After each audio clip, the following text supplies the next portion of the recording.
Hello everyone, मैं रमन कुमार रजक स्वागत करता हूं आप सभी का अपने यूट्यूब चैनल पर। दोस्तों, आज की चर्चा का विषय है उड़ीसा सर्किल में 2022 में एमटीएस पोस्टमैन या मेल गार्ड के लिए जो एग्जाम हुआ था, आज हम लोग उसको सॉल्व करेंगे। सबसे पहले जानेंगे क्वेश्चन नंबर 1 के बारे में। क्वेश्चन नंबर 1 क्या है? 1 में पूछा गया कि यदि पोस्ट बॉक्स का ताला और चाबी, यदि पोस्ट बॉक्स का ताला और चाबी किराए की अवधि की समाप्ति के कितने दिनों के भीतर किराएदार द्वारा पोस्ट मास्टर को नहीं सौंपे जाते हैं या पोस्ट बॉक्स के किराए का उपयुक्त अवधि के भीतर नवीनीकरण नहीं किया जाता है तो जमा राशि जब्त कर ली जाएगी। कितने दिनों के भीतर देने हैं? तो इसका सही आंसर है ऑप्शन नंबर बी, 15। आप लोग इसका आंसर लगा लें सबसे पहले। अब प्रश्न में क्या पूछा गया था उसको आप लोग समझें कि एक पोस्ट बॉक्स होता है। पोस्ट बॉक्स किस ऑफिस में होंगे, इसकी जो लिस्ट है या इसकी जो अनुमति है, चुनिंदा डाकघरों में ही पोस्ट बॉक्स की सुविधा होती है। वो चुनिंदा डाकघर कौन से होंगे, इसकी जो अनुमति है वो हेड ऑफ द सर्किल प्रमुख यानी कि सीपीएमजी देते हैं कि इस ऑफिस में पोस्ट बॉक्स की सुविधा होगी। पहली बात, जो पोस्ट बॉक्स लेते हैं उन्हें कहते हैं रेंटर, किराएदार। और पोस्ट बॉक्स के साथ साथ उनको ताला और चाबी दोनों दी जाती है, ताला और चाबी दोनों दी जाती है, यानी कि पोस्ट बॉक्स भी दिया जाएगा और इसको बंद करने के लिए ताला और खोलने के लिए उसकी चाबी भी दी जाती है।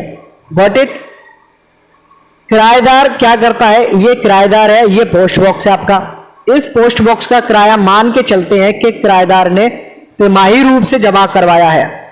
तिमाही रूप से जमा करवाया, तिमाही जैसे ही पूरा हुआ, जैसे ये मान के चलते हैं ये एंड डेट है किराए की, और ये मान के चलते हैं कि या तो आप लोग रिन्यू करवाना चाहते हैं तो रिन्यू करवाने की पहली तारीख है, यानी कि नवीनीकरण करवाना है तो नवीनीकरण की पहली तारीख है। और आपको किराए मतलब पोस्ट बॉक्स किराए पर नहीं चाहिए, यानी कि आपको ताला और चाबी सरेंडर करनी है। किसको सरेंडर करनी है? पोस्ट मास्टर को देनी है। तो उसका जो आखिरी दिन है, यानी कि ताला और चाबी लौटाने की जो आखिरी दिन है उसका ये पूछा जा रहा है आपसे कि ये जो पीरियड है ना, एंड डेट, किराए की एंड डेट से लेकर के और नवीनीकरण करवाना जो पहली तारीख और ताला चाबी देना है तो उसकी जो लास्ट डेट है, वो जो पीरियड है वो कितने दिनों का होता है, ये आपसे प्रश्न पूछा गया था। तो वो पीरियड होता है 15 दिन का। अगर मान के चलते हैं कि ये आखिरी तारीख है किराए की आखिरी तारीख है और ये तारीख है आपकी पहली तारीख। कौन सी? आपने अगर नवीनीकरण करवाना है, यानी कि 15 दिनों के भीतर नवीनीकरण करवाना है, या आपको ताला और जो चाबी है वो पोस्ट मास्टर को सौंपनी है। अगर ना तो आपने 15 दिन के भीतर ना तो आपने नवीनीकरण करवाया पोस्ट बॉक्स का, ना ही ताला और चाबी पोस्ट मास्टर को दी, तो उस केस में क्या होता है, ये भी आपसे प्रश्न पूछा जाता है। उस केस में जो आपकी जमा राशि होती है, जमा राशि क्या होती है? तो रेंट पर जब आप लोग किसी पोस्ट बॉक्स को लेते हो तो सुरक्षा की दृष्टि से सिक्योरिटी डिपॉजिट की जाती है। उस सिक्योरिटी डिपॉजिट को, उस सुरक्षा राशि को जमा राशि कहते हैं। अगर आपने ताला और चाबी नहीं लौटाई 15 दिन के भीतर ताला और चाबी नहीं लौटाई 15 दिन के भीतर या नवीनीकरण नहीं करवाया, तो आपकी जो डिपॉजिट्स आप लोगों ने जमा करवाई थी, सिक्योरिटी डिपॉजिट्स, उनको जब्त कर लिया जाता है। इस बात को भी आप लोग ध्यान रखें, यहां से भी प्रश्न पूछे गए हैं। क्वेश्चन नंबर 2, दूसरे प्रश्न में क्या पूछा गया है? दूसरे प्रश्न में पूछा गया है, जहां किसी पोस्ट बॉक्स को संबोधित कोई डाक वस्तु उसके आकार को देखते हुए या पोस्ट में जगह की कमी के कारण उसमें नहीं रखा जाता है तो पोस्ट मास्टर द्वारा क्या कार्रवाई की जाएगी? मान के चलते हैं ये पोस्ट बॉक्स है आपका, पर इसकी लंबाई इतनी ही है, पर एक आर्टिकल इससे ज्यादा लंबाई का आ गया तो इसे इस पोस्ट बॉक्स में रखना संभव नहीं है। आप लोग इस बात को जानते हो। या फिर दूसरा केस, ये आपका पोस्ट बॉक्स है, ये यहां तक आर्टिकल्स से भरा हुआ है, इसमें इतने में आर्टिकल्स रखे हुए हैं और बचे हुए जगह से ज्यादा का साइज का कोई आर्टिकल आ जाता है तो इसे भी पोस्ट बॉक्स में रखना संभव नहीं होगा। इस केस में पोस्ट मास्टर की क्या जिम्मेदारी है, ये आपसे प्रश्न पूछा गया है।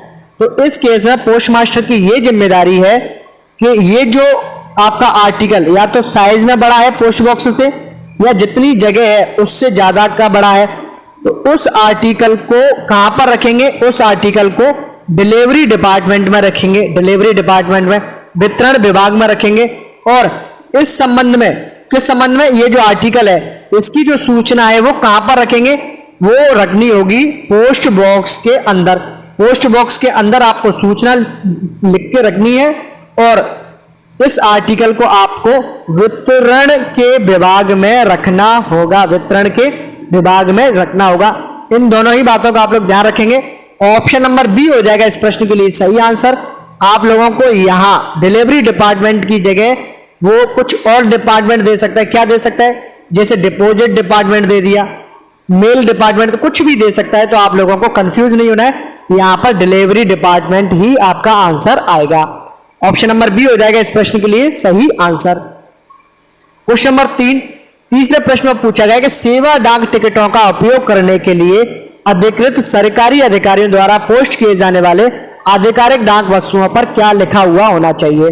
तो जो ऑफिशियल पोस्टल आर्टिकल्स होते हैं, ऑफिशियल पोस्टल आर्टिकल्स होते हैं, उनको कौन, ऑफिशियल पोस्टल आर्टिकल्स को कौन इस्तेमाल कर सकता है। पहली बात, ऑफिशियल पोस्टल आर्टिकल को कौन भेज सकता है, ऑफिशियल पोस्टल आर्टिकल को कौन भेज सकता है, तो जो लोग सेवा टिकटों का इस्तेमाल कर सकते हैं वही ऑफिशियल पोस्टल आर्टिकल्स को भेज सकते हैं। या दूसरा ये भी कह सकते हैं कि सेवा टिकटों का इस्तेमाल कौन कर सकता है, जो लोग ऑफिशियल पोस्टल आर्टिकल्स को भेज सकते हैं वही सेवा टिकटों का इस्तेमाल कर सकते हैं। ऑफिशियल पोस्टल आर्टिकल्स को भेजने की अनुमति दो प्रकार के लोगों को दी गई है। पहला है गवर्नमेंट के ऑफिशियल्स, यानी कि सरकारी अधिकारी हैं, गवर्नमेंट के ऑफिशियल्स हैं, सरकारी अधिकारी हैं। दूसरी कैटेगरी में अन्य सभी लोगों को रखा गया है। तो जब भी डाक गवर्नमेंट के अधिकारियों के द्वारा भेजी जाएगी ऑफिशियल पोस्टल आर्टिकल के रूप में, तो उस पर एक शब्द का इस्तेमाल किया जाता है, एक लाइन का इस्तेमाल किया जाता है और उसका नाम है OIGS, जिसका पूरा नाम है ऑन इंडिया गवर्नमेंट सर्विस। अन्य जो बाकी लोग हैं, अगर इनको ऑफिशियल पोस्टल आर्टिकल भेजना है तो ये एक शब्द का इस्तेमाल करते हैं और उस शब्द का नाम है ऑन सर्विस। दोनों ही बातों को आप लोग ध्यान रखेंगे, दोनों ही जगह से आपसे प्रश्न पूछे गए हैं। गवर्नमेंट ऑफिशियल्स, गवर्नमेंट का जो ऑफिशियल है, सरकारी जो अधिकारी है, अगर वो ऑफिशियल पोस्टल आर्टिकल्स को भेजता है तो वो OIGS on India government service शब्द का इस्तेमाल करता है। अन्य जो लोग हैं ऑफिशियल पोस्टल आर्टिकल्स को जब भी भेजते हैं, ऑफिशियल पोस्टल आर्टिकल्स को जब भी भेजते हैं वो ऑन सर्विस वर्ड का इस्तेमाल करते हैं। तो आपसे प्रश्न में पूछा जा रहा है क्या, गवर्नमेंट के ऑफिशियल्स यानी कि आप लोग OIGS on India government service word का इस्तेमाल करेंगे। ऑप्शन नंबर सी हो जाएगा इस प्रश्न के लिए सही आंसर। क्वेश्चन नंबर 4, चौथा प्रश्न है, एक ही राज्य में स्पीड पोस्ट की डिलीवरी के लिए सेवा मानक क्या है। यानी कि स्पीड पोस्ट की कुछ डिलीवरी स्टैंडर्ड्स हैं, कुछ मानक समय है, यानी कि एवरेज टाइम जिसे हम लोग बोल सकते हैं। तो सबसे पहले मान लेते हैं कि लोकल में अगर आपको कोई आर्टिकल भेजना है तो उसके लिए कितना समय लगता है। मेट्रो सिटी से मेट्रो सिटी भेजना है तो कितना समय लगता है। एक स्टेट की राजधानी से दूसरे स्टेट की राजधानी के बीच में भेजते हैं तो कितना समय लगता है। और एक ही राज्य में बुक किए गए किसी भी कोने से अन्य किसी कोने में डाक भेजी जाती है तो कितना समय लगता है। और बाकी देश, एक चौथी कैटेगरी है, पांचवी कैटेगरी है कि अन्य किसी जगह पर भेजना है, यानी कि देश के किसी अन्य भाग में भेजना है तो कितना समय लगता है। तो इन सभी डिलीवरी स्टैंडर्ड्स को आप लोगों को याद रखना है। आपसे पूछा गया है कि एक स्टेट के किसी भी ऑफिस से किसी अन्य ऑफिस में जो कि एक ही स्टेट में आती है वहां पर भेजा जाता है तो उसका स्टैंडर्ड डिलीवरी टाइम क्या है, तो उसका होता है 1 से 4 दिन। ऑप्शन नंबर सी हो जाएगा इस प्रश्न के लिए सही आंसर। अन्य स्टैंडर्ड डिलीवरी टाइम्स को भी आप लोग याद रखेंगे। क्वेश्चन नंबर 5, पांचवा प्रश्न में पूछा गया है कि 200 रुपए तक के बीमित मूल्य की वस्तुओं के खुदरा ग्राहकों के लिए बीमा शुल्क क्या है। यानी कि अगर कोई रिटेल कस्टमर अपने आर्टिकल को 200 रुपए से बीमित करना चाहता है, 200 रुपए से इंश्योर करना चाहता है, तो उनसे इंश्योर शुल्क यानी कि बीमा शुल्क कितना लिया जाएगा, इंश्योर चार्जेस कितने लिए जाएंगे, ये आपसे प्रश्न पूछा गया है। तो शुरुआत के जो 200 रुपए हैं उनके लिए लिए जाते हैं 10 रुपए, और 200 रुपए से जैसे ही कोई अमाउंट ज्यादा जाएगा तो प्रत्येक 100 ग्राम के लिए या उसके भाग के लिए 6 रुपए लिए जाते हैं। दोनों ही बातों को याद रखें। 200 ग्राम 200 रुपए तक का कितना है, 200 रुपए से अगर कोई आर्टिकल को बीमित करना है तो बीमित चार्ज कितना है, 10 रुपए। 200 रुपए से ज्यादा है तो अगले 100 रुपए तक या उसके किसी भाग तक आपसे 6 रुपए लिए जाएंगे। जैसे मान के चलते हैं 300 रुपए से अगर आपको इंश्योर करवाना है किसी आर्टिकल को तो कितना चार्ज लगेगा, तो शुरुआत के जो 200 रुपए हैं उनके लिए कितना चार्ज लगेगा, 10 रुपए। 300 माइनस 200 करेंगे तो कितना हुआ, 300 माइनस 200 करेंगे तो कितना हुआ, 100 रुपए। तो अगले 100 रुपए के लिए कितना बताया था, अगले 100 रुपए के लिए बताया था आपको 6 रुपए। तो टोटल कितना हो गया, 10 प्लस 6 यानी कि 16 रुपए आपसे चार्ज लिया जाएगा 300 रुपए के इंश्योर्ड आर्टिकल के लिए। मान के चलते हैं कि 350 रुपए 350 रुपए से इंश्योर करवाया तो कितने लगेंगे, शुरुआत के 200 रुपए के लिए 10 रुपए चार्ज ले लिया आपसे। नेक्स्ट 300 माइनस 350 माइनस 200 करना है, 350 माइनस 200 इसका मतलब क्या हो गया, 150, यानी कि ये कितने से ज्यादा हो गया, 100 से ज्यादा। फिर भी इसमें से माइनस अंडर करेंगे तो कितना आ जाएगा, 50। तो इस 100 के लिए कितना लिया जाएगा, इस 100 के लिए लिया जाएगा आपसे 6 रुपए और अगले 50 रुपए के लिए भी 6 रुपए। तो कितना हो गया, 10 प्लस 6 यानी कि टोटल आपसे 22 रुपए लिए जाएंगे। कैसे लिए जाएंगे, 350 को आप लोग कैसे डिवाइड करोगे, शुरुआत के 200 रुपए इसके लिए 10 रुपए चार्ज, अगले 100 रुपए के लिए 6 रुपए चार्ज, अगले 50 रुपए के लिए चार्ज 6 रुपए। टोटल कितना हो गया, 10 प्लस 6 कितना हो गया, टोटल हो गया आपका 22 रुपए इंश्योर्ड फीस के रूप में लिए जाएंगे। तो 200 रुपए के लिए कितना चार्ज लेना है, 10 रुपए। ऑप्शन नंबर ए हो जाएगा इस प्रश्न के लिए सही आंसर। क्वेश्चन नंबर 6 छठे प्रश्न में पूछा गया कि कोई भी डाकघर जो डाक संचार के माध्यम से स्थित है और कार्यालयों के लिए बैग को बिना खोले अग्रिम में प्राप्त करता है और शॉर्ट करता है, उसे क्या कहा जाता है। बेसिकली इसमें डेफिनेशन पूछी गई है। डेफिनेशन में यह पूछा जा रहा है आपसे कि कोई मेल की लाइन है, यहां पर कोई एक ऐसी ऑफिस है जो बंद थैलों को प्राप्त करती है, बंद थैलों को प्राप्त कर लिया, फिर इनको शॉर्ट करती है, लेकिन बैगों को खोलने का काम नहीं किया जाएगा, सिर्फ और सिर्फ क्या किया जाएगा, शॉर्टिंग ऑफ बैग्स किया जाएगा बिना खोले हुए। तो इस ऑफिस को क्या कहते हैं, इस ऑफिस को कहते हैं ट्रांजिट ऑफिस, यानी कि ऑप्शन नंबर ए हो जाएगा इस प्रश्न के लिए सही आंसर। नेक्स्ट क्वेश्चन नंबर 7वें प्रश्न में पूछा गया कि डाक निदेशालय का अनुभाग केंद्रीय बैग कार्यालय के रूप में कार्य करता है। सेंट्रल बैग ऑफिस के बारे में आप लोग जानते हैं, केंद्रीय बैग ऑफिस के बारे में आप लोग जानते हैं। केंद्रीय बैग ऑफिस कौन सी होती है, पार्सल का जो आपका निदेशालय है, पार्सल का जो आपका डायरेक्टरेट है, उसका जो डी सेक्शन है वो सेंट्रल बैग ऑफिस के रूप में कार्य करता है। तो डाक निदेशालय का पोस्टल पार्सल डायरेक्टरेट का जो डी सेक्शन है, पार्सल डायरेक्टरेट का जो डी सेक्शन है, पार्सल डायरेक्टरेट का जो डी सेक्शन है वो सेंट्रल बैग ऑफिस के रूप में काम करता है। ऑप्शन नंबर डी हो जाएगा इस प्रश्न के लिए आपका सही answer. Next question number 8, question number 8 में पूछा गया है एक पोस्टल सर्किल के मुख्यालय में स्थापित कार्यालय और दावा ना किए गए और अस्वीकार किए गए पत्रों और बिना पतों के पत्र या अस्पष्ट या अधूरे पते वाले पत्र से संबंधित है, क्या कहलाता है। आपसे इसमें डेफिनेशन पूछी गई है और वो परिभाषा में ये पूछा गया है कि एक ऑफिस जो सर्किल का जो हेडक्वार्टर है वहां पर स्थित है, सर्किल के हेडक्वार्टर पर स्थित है, और वो क्या काम करता है कि ऐसे आर्टिकल जिनका कोई दावा नहीं करता है, अनक्लेम्ड है, लावारिस है, उनसे डील करता है। रिफ्यूज्ड आर्टिकल्स यानी कि जिन आर्टिकल्स को किसी ने लिया नहीं है उनसे डील करता है। बिना पते वाले जो आर्टिकल्स हैं, अनडेसिफरेबल वाले आर्टिकल्स हैं, उनसे डील करता है। और उसके साथ साथ आधे अधूरे पते वाले जो आर्टिकल्स हैं उनसे भी डील करता है। तो ये सभी जो कार्य हैं वो किस ऑफिस के हैं, उस ऑफिस का नाम है रिटर्न लेटर ऑफिस, जिसे शॉर्ट में RLO कहा जाता है। इन सभी बातों का आप लोग ध्यान रखेंगे। इस प्रश्न के लिए सही आंसर क्या हो जाएगा, option number B, return letter office कहा जाता है। क्वेश्चन नंबर 9वें प्रश्न में पूछा गया है कि there are 3 kinds of mail bags, 3 प्रकार के मेल बैग होते हैं। कौन कौन से मेल बैग कितने प्रकार के होते हैं, इसका आंसर आपको मिल गया। मेल बैग 3 प्रकार के होते हैं। कौन कौन से होते हैं, पहला है स्टेशन मेल बैग, दूसरा है शॉर्टिंग मेल बैग, दूसरा है शॉर्टिंग मेल बैग। तीसरा कौन सा, ये आपसे प्रश्न पूछा गया है। तीसरा होता है कंबाइंड मेल बैग, संयुक्त मेल बैग, संयुक्त मेल बैग होता है। ये मेल बैग के 3 प्रकार है, तीनों प्रकार को ध्यान रखना है। मेल बैग कितने प्रकार के होते हैं ये भी आपको ध्यान रखना है, कौन कौन से होते हैं ये भी आपको ध्यान रखना है। सारी चीजों का आप लोग ध्यान रखेंगे। इस प्रश्न के लिए सही आंसर ऑप्शन नंबर बी हो जाएगा।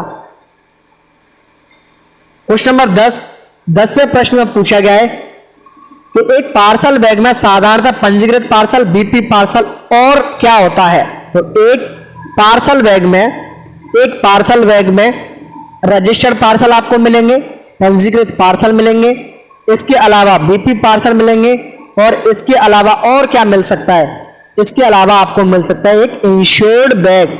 क्या मिल सकता है आपको उसमें, एक इंश्योर्ड बैग भी मिलता है। यानी कि इस प्रश्न के लिए सही आंसर क्या हो जाएगा, ऑप्शन नंबर ए।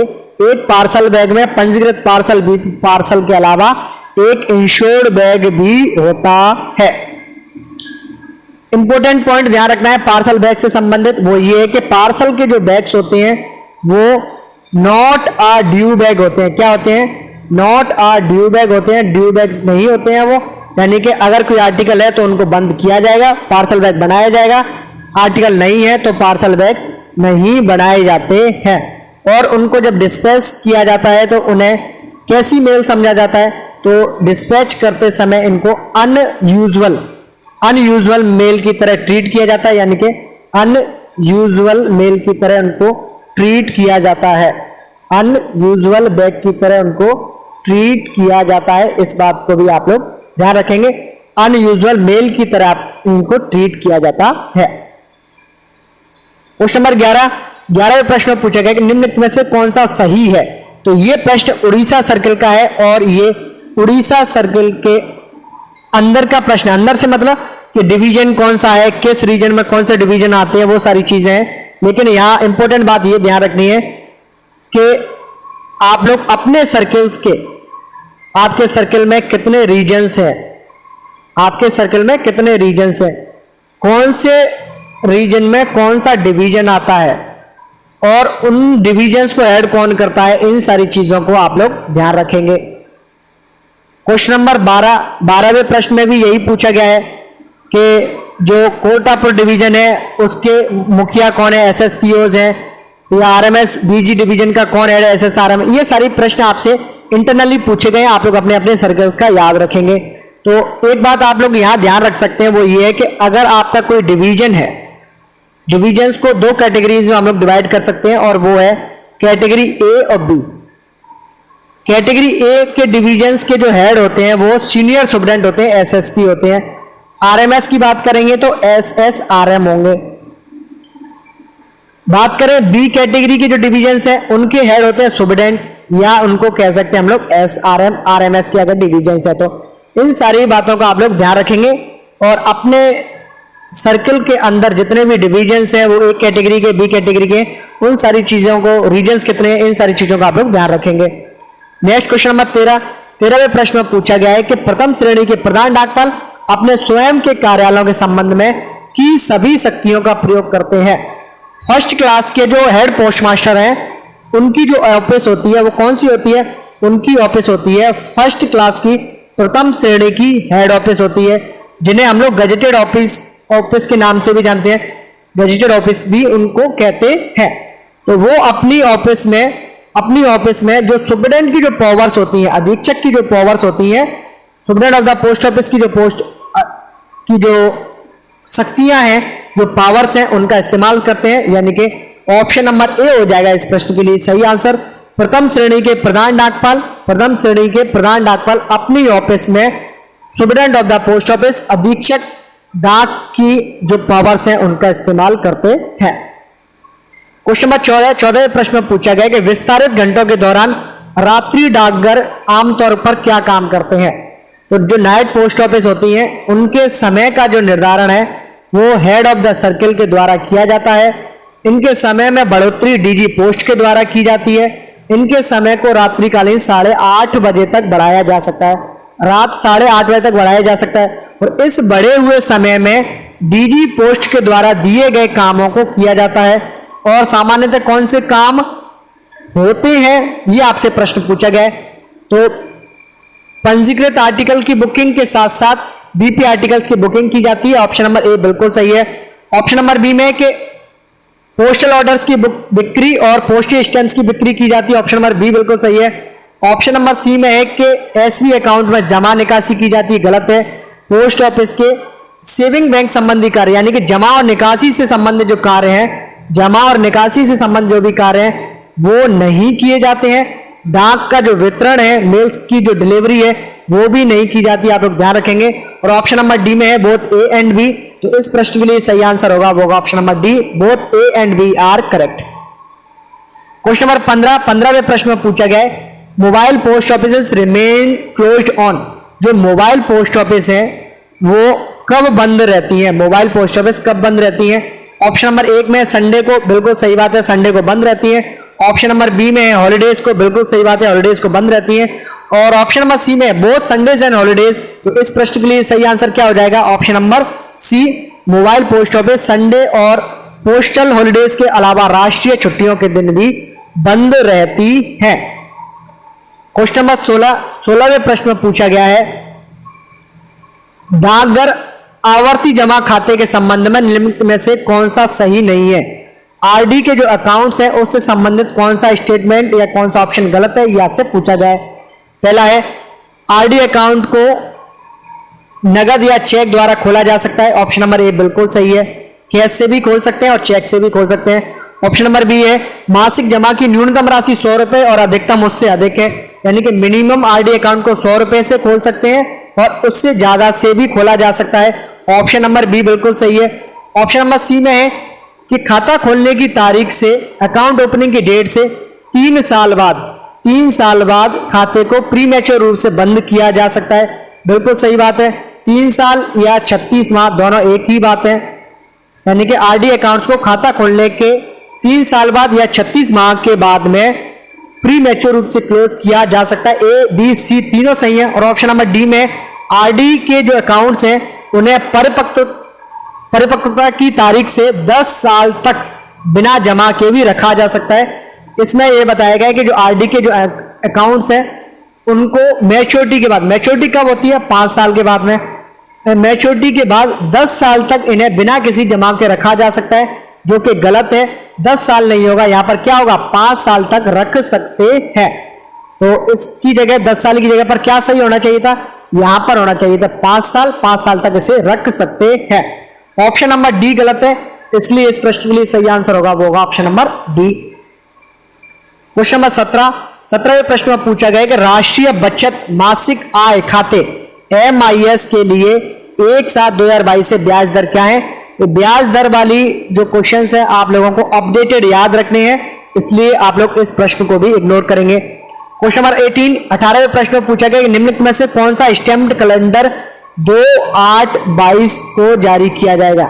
यानी कि प्रत्येक साल आपका स्टैम्प का जो कैलेंडर है वो जारी किया जाता है कि साल में कौन कौन सी टिकटें कौन सी तारीख को जारी की जाएंगी।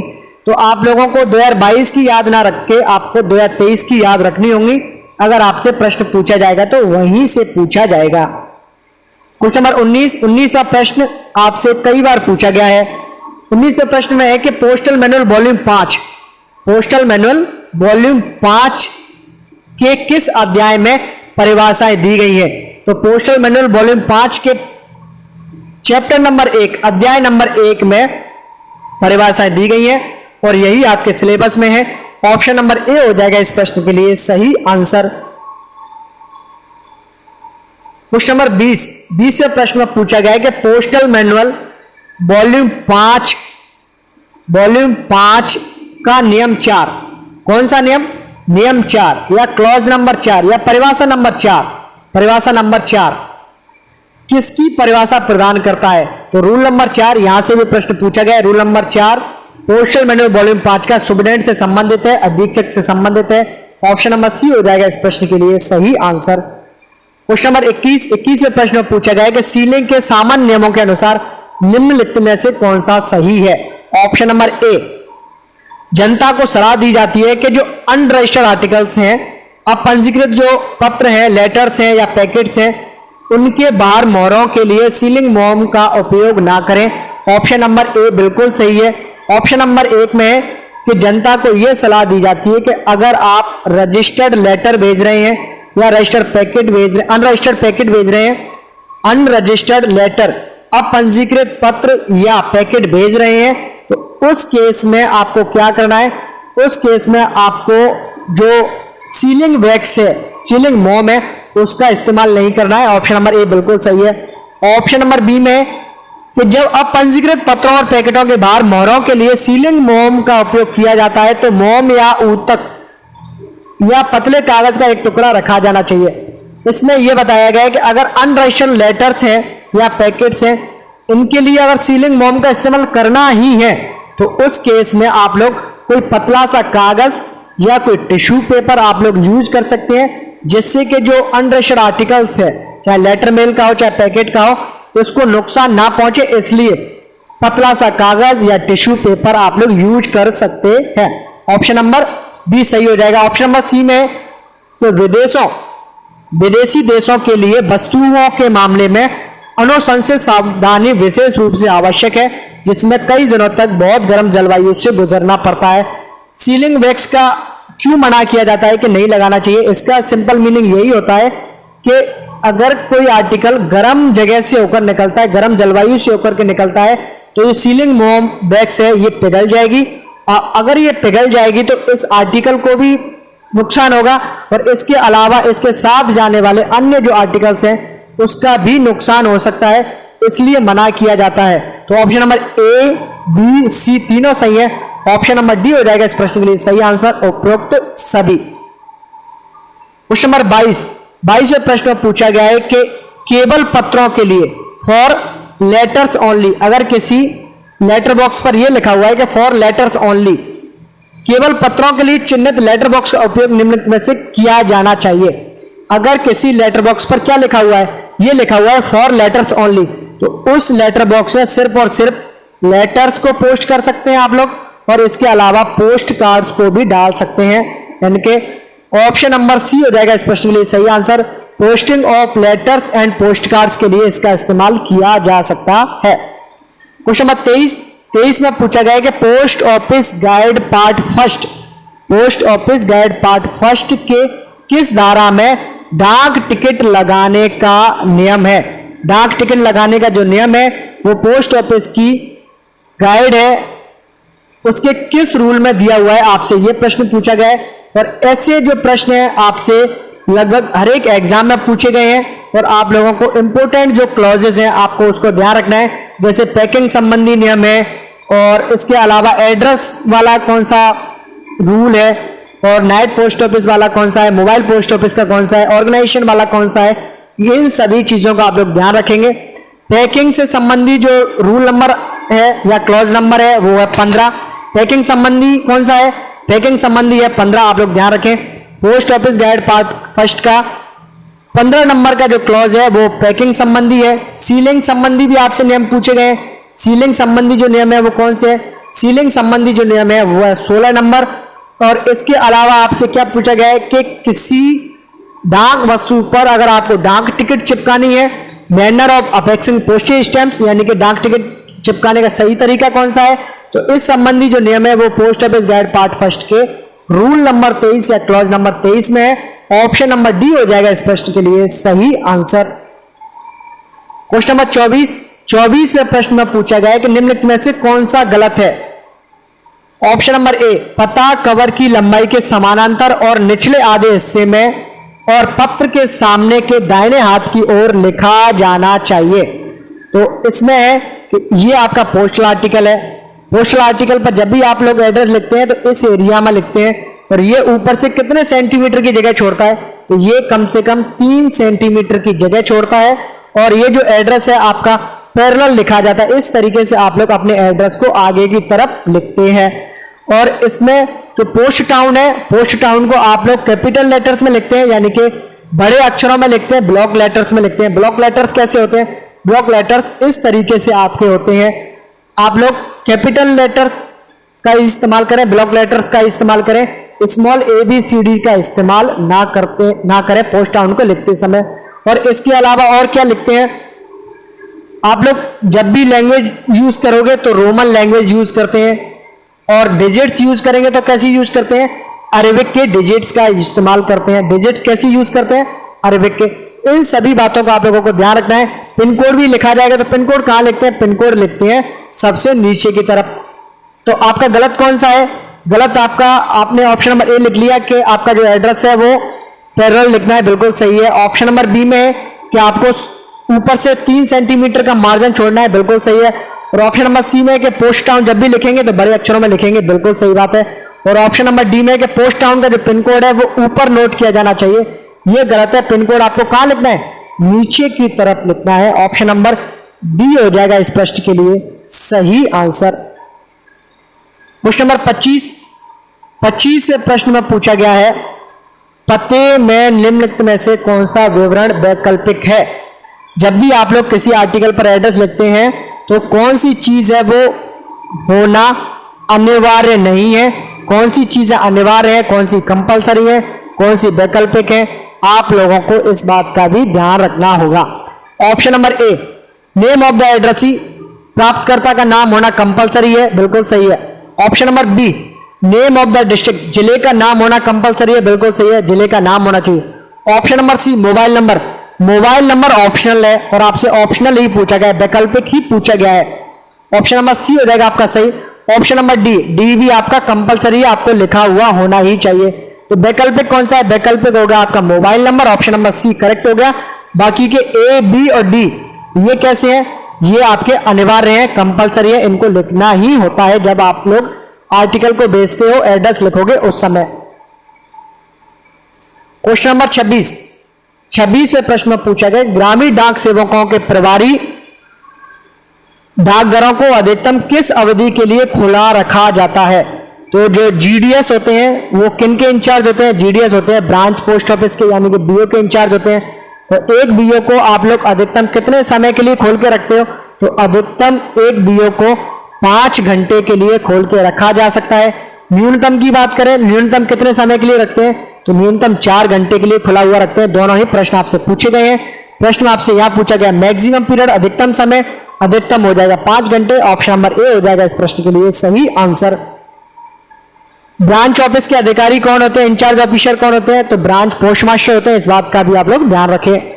क्वेश्चन नंबर 27 प्रश्न पूछा गया कि पंजीकृत बीमित और बीपी वस्तुओं और मनी ऑर्डर का भुगतान डाकघर की खिड़की पर आमतौर पर कब किया जाता है? तो कोई भी रजिस्टर्ड आर्टिकल है, इंश्योर्ड आर्टिकल है या बीपी आर्टिकल है या मनी ऑर्डर है, उनका भुगतान करना है या उनकी डिलीवरी करनी है पोस्ट ऑफिस की विंडो से, कब की जाएगी? ये आपसे प्रश्न पूछा गया है। तो मान के चलते हैं कोई रजिस्टर्ड आर्टिकल है, तो रजिस्टर्ड आर्टिकल की बुकिंग जितने समय के लिए की जाएगी उसकी विंडो डिलीवरी उतने ही समय के लिए की जाएगी। सेम जितने देर के लिए इंश्योर्ड आर्टिकल की बुकिंग की जाएगी उतने ही समय के लिए उस आर्टिकल की विंडो डिलीवरी की जा सकती है। ऑप्शन नंबर ए में है वस्तुओं के संबंधित वर्गों की बुकिंग के लिए निर्धारित घंटों के बीच में। ऑप्शन नंबर ए बिल्कुल सही है। ऑप्शन नंबर बी में पूरे कार्य समय के दौरान, बिल्कुल गलत है option number B. Option number C संबंधित वर्गों के वस्तुओं की बुकिंग के लिए निर्धारित घंटों के बाद में नहीं कर सकते, उसी दौरान कर सकते हैं। ऑप्शन नंबर सी भी गलत है। तो इस प्रश्न के लिए सही आंसर क्या होगा? Option number A. Question number 28वें प्रश्न में पूछा गया कि निम्नलिखित में से कौन सा गलत है? ऑप्शन नंबर ए, अवैतनिक वस्तुओं को अन्य अपंजीकृत मेल पर प्रसारण में कोई अधिक सुरक्षा नहीं दी जाती है। ऑप्शन नंबर बी, अवैतनिक वस्तुओं उन पर देय डाक पर कर लगाने के उद्देश्य से निरोध के लिए उत्तरदायी है। तो सिंपली इसमें क्या रूलिंग है? रूलिंग ये है कि अगर कोई आपका अनपेड आर्टिकल है, अवैतनिक आर्टिकल है, या आपका इनसफिशिएंटली पेड आर्टिकल है, इनसफिशिएंटली पेड आर्टिकल है यानी कि आधे अधूरे भुगतान वाला आर्टिकल है, अनसफिशिएंटली पेड आर्टिकल है, दोनों ही प्रकार के जो आर्टिकल्स हैं इन पर चार्जेस बकाया होते हैं। अनपेड आर्टिकल्स पर पूरे चार्जेस बकाया होते हैं और इनसफिशिएंटली पेड आर्टिकल्स पर आधे अधूरे चार्जेस बकाया होते हैं। इसलिए इन दोनों आर्टिकल्सों को अपंजीकृत डाकों के ऊपर नहीं रखा जाता है। अपंजीकृत जो आर्टिकल्स हैं, अपंजीकृत जो लेख हैं, उनसे ऊपर नहीं रखा जाता है और उनसे ज्यादा इनको सिक्योरिटी नहीं दी जाती है। इनको स्पेशल डिलीवरी लिस्ट में भी नहीं रखा जाता है। इनको अगर चाहे तो पोस्ट ऑफिस रोक सकती है। क्यों रोक सकती है? पोस्टेज के भुगतान के संबंध में या वो रिमार्क दे करके कि इन पर कुछ चार्जेस बकाया है, इसलिए भी इन आर्टिकल्स को पोस्ट ऑफिस में रोका जा सकता है। दोनों ही ऑप्शन सही है।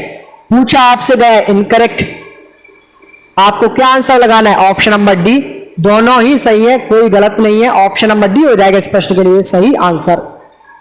क्वेश्चन नंबर 29वें प्रश्न पूछा जाएगा, यदि एम्बोस्ड पोस्टल स्टेशनरी पर आवश्यक पोस्टेज वस्तु पर छपे स्टाम्प के मूल्य से अधिक है तो अंतर को निम्न द्वारा पूरा किया जा सकता है। एम्बोस्ड पोस्टल स्टेशनरी किसे कहते हैं? सबसे पहले आप लोग उसको जाने। यह आपका लिफाफा है पोस्ट ऑफिस वाला, या आपके पास में कोई पोस्ट कार्ड है, या आपके पास में कोई इनलैंड लेटर कार्ड है। इन पर पहले से ही कुछ अमाउंट की टिकट लगी होती है। जैसे लिफाफे पर 5 रुपए की स्टेशनरी पहले लगी होती है, यानी कि 5 रुपए की टिकट ऑलरेडी लगी हुई होती है। पोस्ट कार्ड पर भी ऐसी लगी रहती है। ऐसे ही ILC पर 2.5 रुपए की, 2 रुपए 50 पैसे की डाक टिकट पहले से लगी होती है। इनको कहते हैं एम्बोस्ड पोस्टल स्टेशनरी। मान के चलते हैं कि किसी लिफाफे पर 5 रुपए की डाक टिकट लगी हुई है, यानी कि एम्बोस्ड है पहले से ही 5 रुपए की, और इसका कोई व्यक्ति इंश्योर्ड रजिस्ट्रेशन करवाना चाहता है, पंजीकरण करवाना चाहता है इसका, तो पंजीकरण जो चार्जेस है वो कितने लगेंगे? 17 रुपए और लगेंगे। 20 ग्राम तक वजन है तो 5 रुपए लगेंगे उनसे डाक टिकट के, 17 रुपए लगेंगे उनसे पंजीकरण चार्जेस। टोटल कितने हो गए? 22 रुपए। तो 17 रुपए का भुगतान कैसे करेंगे, ये आपसे प्रश्न में पूछा गया है। प्रश्न आपसे क्या पूछा गया था कि जो डिफरेंस है उसको कैसे देना है। तो डिफरेंस के लिए आप लोग जितना डिफरेंस है उतने अमाउंट की डाक टिकट लगा करके आप लोग भुगतान कर सकते हैं। ऑप्शन नंबर बी हो जाएगा इस प्रश्न के लिए सही आंसर। ऑप्शन नंबर 8 में था कि आप लोग अतिरिक्त अमाउंट जो भी है उतने की राजस्व टिकट लगाएं, बिल्कुल गलत। ऑप्शन नंबर सी में है कि जितना अमाउंट बकाया है उतने की आप रैंकिंग मशीन की छाप लगा दें, वो भी गलत है। तो दोनों गलत है। आप लोगों को क्या करना है? उतने अमाउंट की पोस्टेज स्टैम्प्स लगा सकते हैं। ऑप्शन नंबर बी हो जाएगा इस प्रश्न के लिए सही आंसर। क्वेश्चन नंबर 30 में प्रश्न में पूछा गया, which of the following is incorrect? कौन सा गलत है? ऑप्शन नंबर ए, प्रत्येक पत्र, पैकेट या पार्सल को कम से कम एक डाकघर की डेट स्टैम्प्स लगाना होगा। ऑप्शन नंबर ए ही गलत है आपका। ऑप्शन नंबर ए का क्या सही है कि प्रत्येक पत्र को, प्रत्येक पैकेट को या प्रत्येक पार्सल को कम से कम इन पर 2 पोस्ट ऑफिस की डेट स्टैम्प्स लगानी ही होती है। ऑप्शन नंबर ए गलत है। यहां एटलीस्ट 1 की जगह पर क्या होना चाहिए था? यहां पर 2 होना चाहिए था, तब यह सही होता। आपका आंसर मिल गया ऑप्शन नंबर ए। आप लोग और ऑप्शंस को देखें। ऑप्शन नंबर बी में क्या है? ऑप्शन नंबर बी में है कि post office can not take any special precaution to secure the safety of fragile articles, यानी कि जो नाजुक वस्तुएं हैं उनकी सुरक्षा के लिए पोस्ट ऑफिस किसी भी प्रकार की कोई भी सुविधा मुहैया नहीं कराता है, यानी कि नाजुक वस्तुओं के लिए कोई सुरक्षा पोस्ट ऑफिस नहीं प्रोवाइड करवाता है। बिल्कुल सही है ये बात, नहीं प्रोवाइड करवाते हैं। नाजुक वस्तुएं क्या हो सकती है? जैसे कांच का ग्लास है, आपका कांच का ग्लास है, इस पर जैसे ही डेट स्टैम्प्स लगेगी पोस्ट ऑफिस की, ये फूट जाएगा। आपको क्या करना है?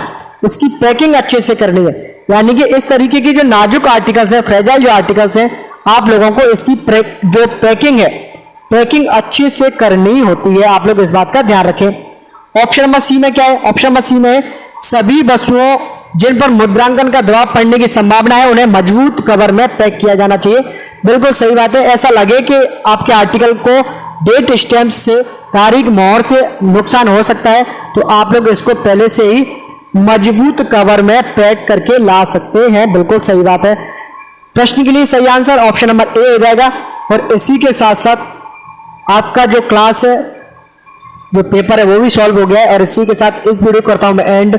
ये है अंत इस वीडियो का। धन्यवाद।